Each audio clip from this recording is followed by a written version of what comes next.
you guys. Ayan, so nag-prepare naman tayo ng ating free samgyup, no? Ayan, so dahil hindi kami maghahapunan, no? At ito lang yung aming preparation for our dinner, no? Sa kasama ang aking daughter.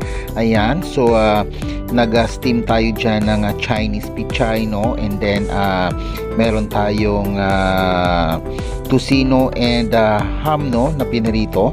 Ayan, so meron din akong celery, no, at kasama sa ating toppings, no. So ayan, so ito ang aming dinner ngayon ng aking anak. So instead na pupunta ka sa labas para mag samgyup, no, anli, no, ganun din, hindi mo rin siya mauubos, no. So sayang lang din yung iyong bayad, no. So para naman medyo makatipid, so ayan, kunting Chinese pichay and yung mga toppings niya, no, with sauce na nilagyan ko ng ketchup and tuyo and yun nga yung paminta, no, na durog.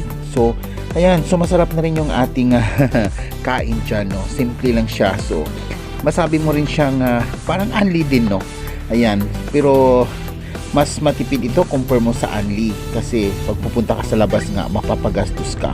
So ito ginagawa natin lalo kung wala naman tayong oras, no, para mag-rice, no. So ayan, so instead na mag-rice ka, so ito na lang din, no, at prepared na rin natin ang gulay kasi nga madalang na rin tayong nakakapagluto. So dahil trip ko mag-samgyup, so sabi ko sa anak ko is bumili ng Chinese pichay and yun na nga. So ako ang nag-prepare niyan, nag-steam ako sa bahay and dinala ko dito sa store para yun nga makapag-samgyup kami dalawa ng anak ko.